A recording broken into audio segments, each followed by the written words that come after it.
Assalamualaikum warahmatullahi wabarakatuh. Jumpa lagi dengan saya Ayunita Sari. Pada kesempatan kali ini kita akan masuk ke materi baru, yaitu mengenai lingkaran. Nah, yang akan kita bahas kali ini yaitu mengenai unsur-unsur lingkaran dan mengingat kembali rumus luas dan keliling lingkaran. Supaya kalian menjadi paham dan menjadi lebih paham, langsung saja kita simak penjelasan berikut. Oke, sekarang yang pertama kita akan mengenal terlebih dahulu unsur-unsur lingkaran. Nah, di sini ada sebuah lingkaran. Lingkaran ini memiliki titik pusat atau titik pusat itu adalah titik yang berada di tengah-tengah pada sebuah lingkaran. Nah, titik pusat pada lingkaran itu cuma satu, ya, yang di sini, dia di tengah-tengah lingkaran. Nah, titik pusat ini bernama O. Jadi, O ini adalah titik pusat lingkaran. Lalu, selanjutnya ada unsur lain, yaitu tali busur. Tali busur adalah garis lurus yang menghubungkan dua titik pada lingkaran. Nah, kalian lihat di sini. Dua titiknya itu ada di lingkaran. Jadi di lingkaran ini punya titik A dan titik C nih. Kalian lihat. Dan di sini ada garis lurus. Dia menghubungkan titik A dan titik C nih. Jadi AC ini, garis AC ini dia merupakan tali busur. Paham ya? Sekarang ada lagi nggak yang merupakan tali busur? Kalian lihat nih, di sini ada titik A, ada titik B. Dan di sini ada sebuah garis lurus yang menghubungkan antara A dan B. Jadi, AB ini dia juga disebut sebagai tali busur atau diameter. Mengapa atau diameter? Jadi, diameter itu sendiri adalah tali busur yang melewati titik pusat. Nah, kalian tadi sudah bilang bahwa AB itu adalah tali busur. Nah, tali busur AB ini dia melewati titik pusat O. Jadi AB itu juga disebut sebagai diameter. Paham ya? Selanjutnya ada yang namanya jari-jari. Apa sih jari-jari itu? Jari-jari adalah garis yang menghubungkan antara titik pusat dengan titik pada lingkaran. Nah, di sini antara O dan C itu ada sebuah garis yang menghubungkan. Sehingga OC ini disebut sebagai jari-jari. Selain OC, jari-jari lainnya ada OB dan ada OA. Paham ya? Nah, selanjutnya ada yang namanya busur lingkaran.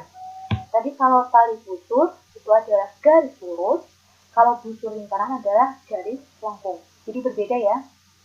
Nah, busur lingkaran adalah garis lengkung yang menghubungkan dua titik pada lingkaran. Nah, kalian lihat di sini ada titik A sama titik C. Dia juga dihubungkan dengan garis lengkung. Nah, garis lengkung ini yang dinamakan sebagai busur lingkaran. Untuk membedakan AC yang tali busur dan AC yang busur lingkaran, biasanya untuk yang busur lingkaran di sini ada lengkungan seperti ini. Selain ini, ada lagi nggak yang merupakan tali busur? Coba kalian lihat ini di sini ada B, ada C. Di sini ada garis lengkung. Jadi, BC juga merupakan busur lingkaran. Selain itu, ada lagi nih, ada titik A, ada titik B. Di sini ada garis lengkung. Jadi, garis lengkung AB ini juga merupakan busur lingkaran. Paham ya?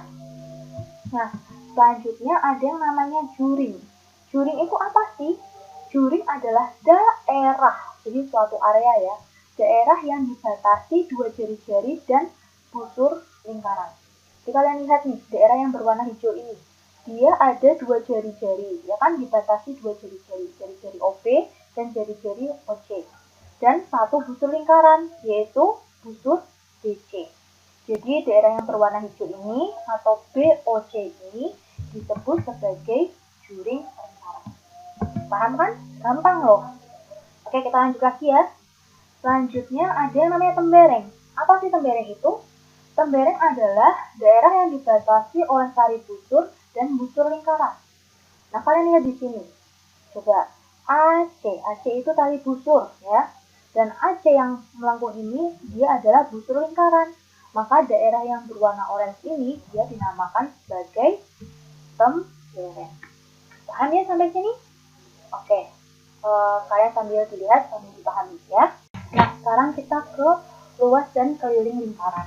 Kalian ingat kembali bahwa lingkaran itu memiliki rumus luas dikali S kuadrat. Nah, di ini dia memiliki dua nilai, yaitu 22/7 jika R-nya itu habis dibagi 7, dan 3,14 jika R-nya ini tidak habis dibagi 7. Nah, R itu sendiri adalah jari-jari lingkaran. Lalu, rumus untuk keliling lingkaran adalah Pi kali D. Pi-nya juga sama, yaitu 22/7 jika D-nya itu habis dibagi 7, dan 3,14 jika D-nya itu tidak habis dibagi 7. Dengan D itu adalah diameter lingkaran. Nah, terkadang ada soal yang diketahui R-nya dulu, dan kita diharuskan mencari diameternya. Bagaimana ya? Nah, kalian perlu tahu bahwa diameter itu sama dengan 2 kali R.